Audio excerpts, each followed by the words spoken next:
Hello বন্ধুরা, তো দেখো আমার এই শশা গাছগুলো সব মরে গেছে। তো আমার কিছু ভুলের জন্য গাছটা মরে গেছে, আপনাদেরও কিছু সেটা দেখিয়ে দিচ্ছি। অনেকেই দেখায় না গাছ মরে গেলে, কিন্তু আমি দেখাচ্ছি যাতে আপনাদের কোনো ভুল না হয়। তো দেখুন এই গোড়ায় দেখুন গোড়াটা পচে গেছে, দেখতে পাচ্ছেন? এই দেখুন, এই দেখুন গোড়াটা পচে গেছে।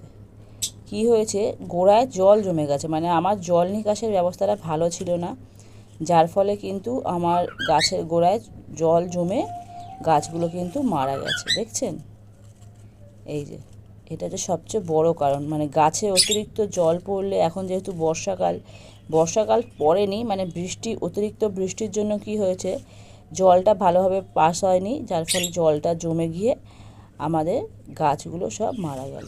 তো আমার খুব খারাপ লাগছে, ভাবলাম আপনারা তো শেয়ার করেছিলাম আমি, তো ভাবলাম আপনাদেরকে একটু শেয়ার করি যে আমার শশা গাছগুলো বাঁচলো না। যাই হোক, আমি চেষ্টা করব নেক্সট টাইম এই ভুলটা না হয়। গোড়ায় যখনই মানে আপনারা যে কোনো গাছ করেন, জল নিকাশের ব্যবস্থাটা খুব ভালো করবেন। জল নিকাশের ব্যবস্থা খারাপ হলে কিন্তু এরকম গোড়া পচে গাছ মরে যাবে। দেখছেন গাছগুলো সব মরে গেছে, ফুল চলে এসেছিলো।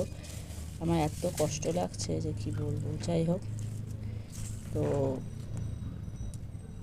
দেখা হচ্ছে নেক্সট ভিডিওতে। টাটা।